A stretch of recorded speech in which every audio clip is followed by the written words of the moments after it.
ताजमहल दुनिया की सबसे खूबसूरत इमारत जिसे लोग आज भी मोहब्बत की निशानी कहते हैं। लेकिन दोस्तों, इस हसीन इमारत के पीछे सिर्फ इश्क ही नहीं बल्कि खून पसीना, बगावत और दर्द की कहानियां भी छुपी हैं।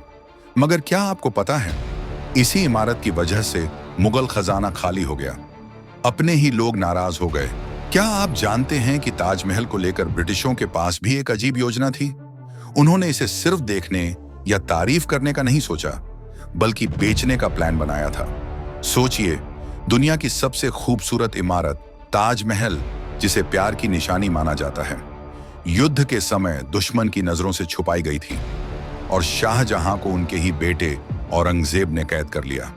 जी हाँ, मैं बात कर रहा हूं ताजमहल की, जिसकी कहानी सिर्फ प्यार की नहीं बल्कि साजिश, धोखे और कुर्बानी की भी है।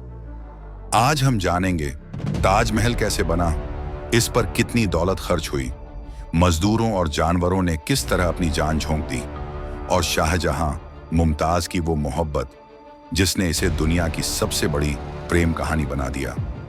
ताजमहल एक ऐसा मकबरा जिसे शाहजहां ने अपनी सबसे प्यारी बेगम मुमताज महल की याद में बनवाया। शाहजहां यानी शहजादा खुर्रम और अर्जुमंद बानो मुमताज की पहली मुलाकात 1607 में, पहली नजर का प्यार, 5 साल इंतजार और फिर 1612 में निकाह। मुमताज सिर्फ बेगम नहीं बल्कि शाहजहां की सलाहकार भी थी। 1631 में 14वें बच्चे के जन्म के समय मुमताज की मौत। आखिरी वसीयत, बच्चों की देखभाल, दूसरी शादी न करना और एक बेमिसाल मकबरा बनवाना। शाहजहां ने वादा निभाया और ताजमहल की नींव पड़ी। ताजमहल के मुख्य आर्किटेक्ट और कारीगर उस्ताद अहमद लाहौरी, इन्हें ताजमहल का मुख्य वास्तुकार माना जाता है। शाहजहां के दरबार के बेहतरीन आर्किटेक्ट थे। उस्ताद ईसा शिराजी डिजाइन और योजना बनाने में अहम भूमिका निभाई। कुछ इतिहासकार इन्हें सहायक मुख्य आर्किटेक्ट मानते हैं। अमानत खान शिराजी ये कैलीग्राफर थे, यानी कुरान की आयतें ताजमहल की दीवारों पर सुंदर नक्काशी इन्हीं ने की। मजदूर और विशेषज्ञों की टीम करीब 20,000 मजदूर और कारीगर हाथी, बैल, भैंस, भारी पत्थरों को खींचने और ढोने के लिए कारीगर आए थे। भारत, तुर्की, ईरान, समरकंद और यहां तक कि यूरोप से भी। ताजमहल के निर्माण में राजस्थान के मकराना से आया संगमरमर, फतेहपुर सीकरी का लाल बलुआ पत्थर, श्रीलंका का पन्ना, अफगानिस्तान का लैपिस लाजुली, तिब्बत का फेरोजा, बर्मा का माणिक, फारस के मोती और जेड और भारत के गोलकुंडा के हीरे इस्तेमाल हुए। यानी ताजमहल सच में पूरी दुनिया की कला और संपदा का संगम है। ताजमहल का निर्माण 1632 में शुरू हुआ और करीब 22 साल बाद 1653 में पूरा हुआ। इसमें 20,000 से ज्यादा कारीगर और मजदूर लगे। हजारों भैंसें, बैल, ऊंट और हाथी संगमरमर ढोने और सामान खींचने के लिए। कहते हैं कि जानवरों की मेहनत और पसीने से ही ये अद्भुत इमारत खड़ी हो पाई। उस दौर में ताजमहल के निर्माण की लागत करीब 3.2 करोड़ रुपए थी, जो आज के हिसाब से 70,000 करोड़ रुपए से भी अधिक है। इतनी भारी लागत के कारण मुगल खजाना धीरे धीरे खाली होने लगा और लोग नाराज हो गए।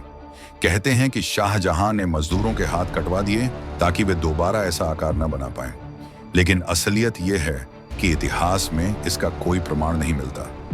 यह सिर्फ सदियों पुरानी एक अफवाह है जो लोगों की जुबान पर चली आ रही है। फिर आया वो मोड़ जिसने सब बदल दिया। शाहजहां बीमार हुए। औरंगजेब ने मौका देखा। उसने अपने बड़े भाई दारा शिकोह को हराकर मार दिया और खुद गद्दी पर बैठ गया। लेकिन अपने ही पिता को भी नहीं छोड़ा। शाहजहां को आगरा के किले में 8 साल तक कैद कर दिया गया। कहते हैं कि वह ताजमहल को अपनी खिड़की से निहारते रहते थे और वहीं 1666 में उनका अंत हुआ। बाद में उन्हें भी ताजमहल में मुमताज के पास दफनाया गया। ताजमहल को लेकर ब्रिटिशों के पास भी एक अजीब योजना थी। वो इसे सिर्फ देखने या तारीफ करने का नहीं सोच रहे थे, बल्कि बेचने का प्लान बनाया गया था। 1830 के दशक में ईस्ट इंडिया कंपनी आर्थिक तंगी से जूझ रही थी। उसी समय लॉर्ड विलियम बेंटिक ने प्रस्ताव रखा, ताजमहल को तोड़कर उसके संगमरमर को नीलाम किया जाए। लेकिन यह योजना रद्द कर दी गई। क्यों? क्योंकि कंपनी को डर था कि लोग विरोध करेंगे, दंगे फूट सकते हैं और सही कीमत भी नहीं मिलेगी। फिर भी 1857 के विद्रोह के बाद ब्रिटिश सैनिकों ने ताजमहल के परिसर में तोड़फोड़ की। उन्होंने कीमती और अर्ध कीमती पत्थरों को चाकू से तराश कर निकाल लिया। क्या आप जानते हैं कि भारत पाकिस्तान युद्ध 1971 के दौरान ताजमहल भी सुरक्षा की दृष्टि से एक मिशन बन गया था? ताजमहल की सफेद चमक इतनी प्रसिद्ध थी कि अगर दुश्मन विमान इसे देख लेते तो आगरा के खेरिया हवाई अड्डे पर निशाना साधना आसान हो जाता। इसलिए भारतीय सेना ने एक चतुर कदम उठाया, ताजमहल को दुश्मन की नजरों से छुपा दिया। कैसे? इमारत को हरे रंग के झूठ के कपड़ों से पूरी तरह ढक दिया गया। केवल इतना ही नहीं, आसपास की झाड़ियां और पेड़ों की टहनियां भी इस्तेमाल की गईं, ताकि ताजमहल एक जंगल जैसा दिखे और पाकिस्तानी विमान इसे आसानी से पहचान न पाए। इस ब्लैकआउट ऑपरेशन के तहत ताजमहल को लगभग 15 दिनों तक इस तरह सुरक्षित रखा गया। ताजमहल सिर्फ सफेद संगमरमर की इमारत नहीं, ये है इश्क की किताब जिसमें हर पत्थर पर मोहब्बत लिखी है। मजदूरों का खून पसीना, जानवरों की ताकत और एक शहंशाह का टूटता दिल, सबने मिलकर इसको दुनिया का 7वां अजूबा बना दिया। तो दोस्तों, क्या आपको लगता है कि ताजमहल सिर्फ एक मकबरा है या फिर मोहब्बत का सबसे बड़ा मंदिर? कमेंट में जरूर बताइए। अगर आपको ये वीडियो अच्छा लगा हो तो इसे लाइक और शेयर जरूर करें, और हाँ, हमारे चैनल को सब्सक्राइब करना बिल्कुल मत भूलिएगा, ताकि इतिहास की ऐसी और भी दिलचस्प कहानियां आप तक पहुंचती रहें।